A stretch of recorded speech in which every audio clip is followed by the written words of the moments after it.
Good day, students. Today in JSS 2 Social Studies we are studying international trade, the exchange of goods and services between countries. International trade is a fundamental feature of the modern global economy, and Nigeria's development is closely tied to its patterns of trade with the rest of the world. International trade is the buying and selling of goods and services across national boundaries. Countries trade with each other because no single country can produce everything it needs efficiently. Different countries have different resources, skills, technologies, and climates. Through trade, each country can specialize in producing what it does best and exchange the surplus for goods produced more efficiently elsewhere. This principle is called comparative advantage. Exports are goods and services produced in Nigeria and sold to other countries. When Nigeria sells crude oil to Europe, sells cocoa to Switzerland, or sells movies, Nollywood films, internationally, these are exports. Exports bring foreign exchange, foreign currencies, into the country, which is used to pay for imports. Imports are goods and services produced in other countries and brought into Nigeria for use. When Nigeria buys machinery from Germany, rice from Thailand, electronics from China, or petrol from refineries abroad, these are imports. Imports use up foreign exchange. The balance of trade is the difference between the value of a country's exports and the value of its imports. If exports exceed imports, a country has a trade surplus, more money is coming in than going out. If imports exceed exports, a country has a trade deficit, more money is going out than coming in. Nigeria's export profile. Crude oil and natural gas dominate Nigeria's exports, accounting for over 90% of export earnings. Agricultural exports include cocoa, cashew nuts, sesame seeds, rubber, and fresh produce. Manufactured goods and services represent a very small proportion of Nigeria's exports. This is a major weakness, as value-added exports generate much more income than raw commodities. Nigeria's import profile.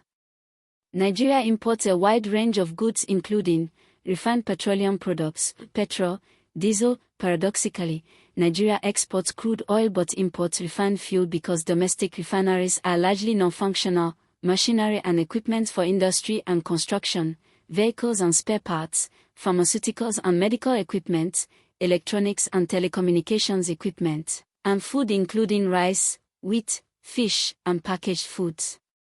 Aids to international trade. Several institutions and mechanisms facilitate international trade. Banks provide letters of credit, foreign exchange services, and trade finance that enable importers and exporters to complete transactions securely across borders. Insurance covers the goods being transported. If cargo is lost or damaged at sea or in transit, insurance compensates the trader. Transportation, ships, aircraft, trucks, and trains move goods between countries. Nigeria's main international trade gateways are the ports of Lagos, Apapa and Tinkan Island, and Port Harcourt. Customs and Excise. The Nigeria Customs Service controls the movement of goods across Nigeria's borders, collects import duties and export levies, and prevents smuggling. The World Trade Organization, WTO, is the international body that sets the rules for international trade between member countries. Nigeria is a member. The WTO promotes free trade, resolves trade disputes, and works to reduce barriers to international trade. Protectionism is the policy of restricting imports to protect domestic industries. Nigeria has used tariffs, import taxes, quotas, limits on import quantities, and outright bans on certain imports to try to protect local producers. For example, import bans on rice, cement, toothpicks, and many other products have been used to encourage local production. Free trade involves reducing or eliminating barriers to trade so that goods can move between countries with minimal restriction. The African Continental Free Trade Area, or AfCFTA, which came into force in 2021, aims to create a single market across all 54 African countries, eliminating most tariffs on goods traded within Africa. This is potentially very significant for Nigeria, which could become the dominant manufacturer and exporter within a unified African market. Challenges in Nigeria's international trade include over-reliance on oil exports making Nigeria vulnerable to oil price fluctuations, low value-added exports, high imports of goods that could be produced locally, smuggling undermining revenue collection and hurting local producers, port congestion at Lagos port causing delays and high demurrage costs, and the weakness of the naira making imports expensive. Diversifying exports to include more processed goods, manufactured products, technology services, and cultural products is a key priority for sustainable improvement in Nigeria's trade balance.